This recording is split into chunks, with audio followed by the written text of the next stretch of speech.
Alright, my people, I don't come again. I don't carry Obunge news. Come una good morning. As our dear president Bola Ahmed Tinubu don't come out come talk, say may we stop protest. He don't come out this earlier this morning, can't give press release. Say hey, that protest, it be like say don't the pass the level. Say people don't they die. Many things don't they have. They don't they vandalize people property. They don't they loot from people's shops. Say may we end that protest. And his government, they are ready for dialogue. Or Mother man read a long script because I know say nothing go come out from that talk. No be today we begin to hear those promises. No be today they begin they give us all those fake promises. Hey, it be like say silence of Bola Ahmed Tinubu is golden than when he talk. Yes, now when that man keep quiet, he better than when he talk. Without me taking much of your time, Muna watch waiting that man talk. I will come back. My fellow Nigerians, I speak to you today heart and sense of responsibility, aware of the turmoil and violent protests unleashed in some of our states. Notably, among the protesters were young Nigerians who desired a better and more progressive country where their dreams, hope, and personal aspiration will be fulfilled. I am especially pained by the loss of life in Jigawa, Kano, Kaduna, and other states, the destruction of facilities in some states, and the wanton looting of supermarkets and shops, contrary to the promise of protest organizers that the protest will be peaceful across the country. The destruction of properties set us back as a nation, as scarce resources will be again used to restore. I commiserate with the families and relations of those who have died in the protest. We must stop further bloodshed, violence, and destruction. As the president of this country, I must ensure public order in line with the constitutional oath to protect the lives and property of every citizen. Our government will not stand idly by and allow a few political agenda to tear this nation apart. Under the circumstances, I hereby enjoin protesters and the organizers to suspend any further protest and create room for dialogue, which I have always acceded to at the slightest opportunity. Nigeria requires all hands on deck and need us all, regardless of age, party, religion, or other divides, to work together, reshaping our destiny as a nation. To those who have taken undue advantage of this situation to threaten any section of this country, be warned. The law will catch up with you. There is no place for ethnic bigotry or such threats in the Nigeria we seek to build.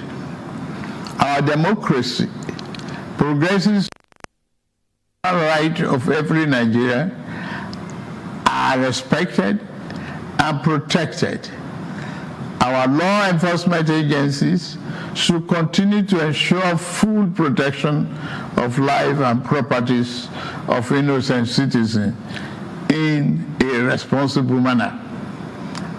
My vision for our country is one of a just and prosperous nation where each person may enjoy the peace, freedom, and good that only democratic good governance can provide. One that is open, transparent, and accountable to the Nigerian people. For decades, our economy has remained anemic and taken a dip because of many misalignments that have stunted our growth. Just over a year ago, our dear country, Nigeria, reached a point where we couldn't afford to continue to use to solve long-term problems for the sake of now and our unborn generations. I therefore took the painful yet necessary decision to remove fresh subsidy and abolish multiple foreign exchange system, which had constituted a noose around the economic jugular of our nation and impede our economic development and progress. These actions block the greedy profit that smugglers and rent seekers made. They also block the undue subsidy we had extended to our neighboring countries to the detriment of our people, rendering our economy prostrate. These decisions are made were necessary if we must reverse the decades of economic mismanagement that didn't serve us well. Yes, I agree. The buck stops on my table. I assure you that I am focused fully on delivering the governance to the people, good governance for that matter. In the past 14 months, our government has made significant strides in rebuilding the foundation of our economy to carry us into a future of plenty and abundance. On the physical side, aggregate government revenue has more than doubled, hitting over 9 in the first half of 2024 compared to the first half of 2023 due to our efforts at blocking leakages, introducing automation, and mobilizing funds creatively without additional burden on the people. Productivity is gradually increasing in the non-oil sector, reaching new levels and taking advantage of the opportunities in economic ambience. My dear brothers and sisters, we have come this far, coming from a place where our country spent 97% of all our revenue on debt service. We have been able to reduce that to 68% in the last 13 months. We have also cleared legitimate outstanding foreign exchange obligations of about $5 billion without any adverse impact on our. This has given us more financial freedom and room to spend more money on you, our citizens, to fund essential social services like education and health care. It has also led to our state and local government receiving highest allocation ever in our country's history from the Federation account. We have also embarked on major infrastructure projects. We are working to complete inherited projects critical to our economic prosperity, including roads, bridges, railways, power, and oil and gas development.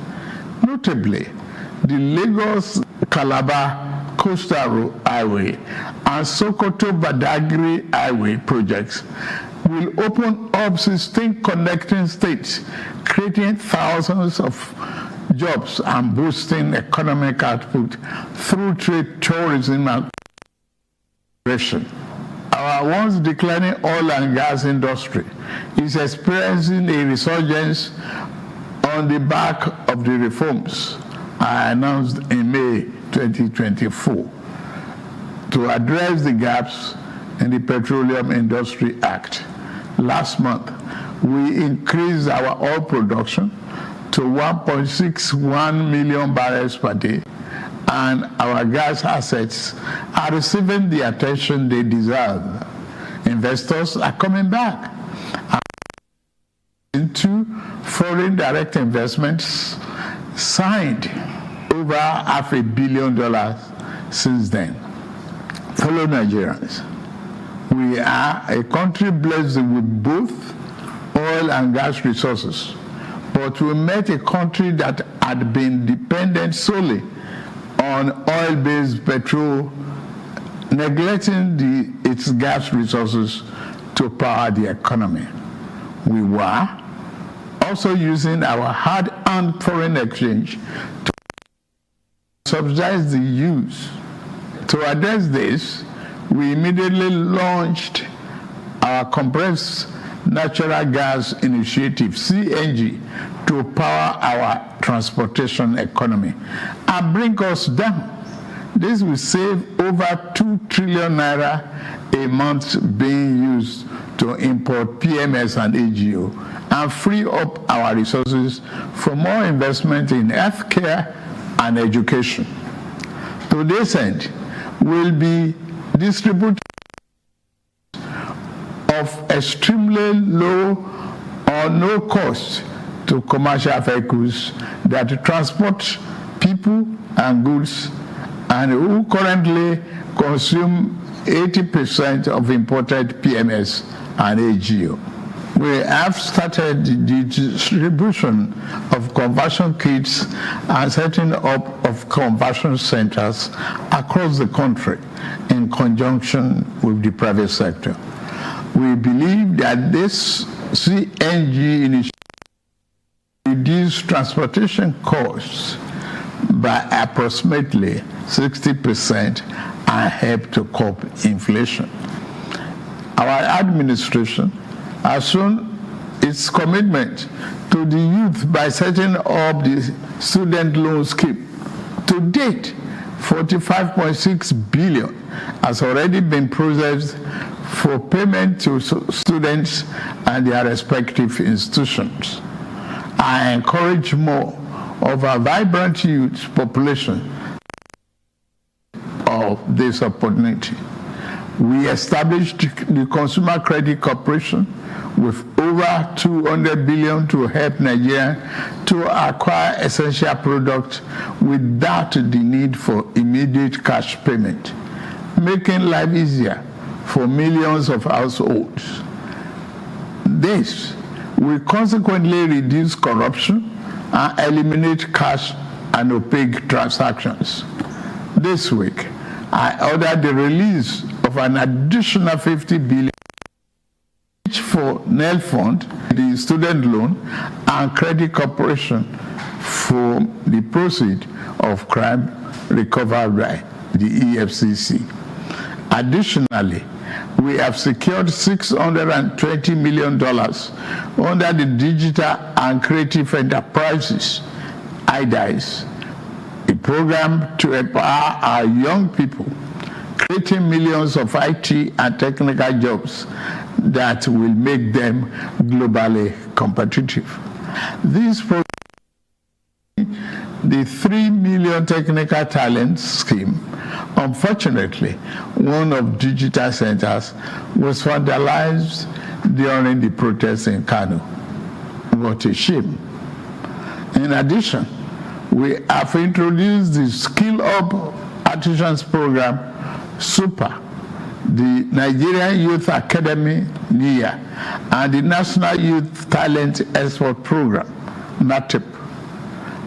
Also, more than 570 billion used to the 36 states to expand livelihood support to their citizens, while 600,000 nano businesses have benefited from our nano grants. An additional 400,000 more nano businesses are expected to benefit. Furthermore, 75,000 beneficiaries have processed to receive our 1 million micro and digit interest loans starting this month. We have also built 10 MSME hubs within the past year, created 240,000 jobs through them, and 5 more hubs are in progress, which will be ready by October this year.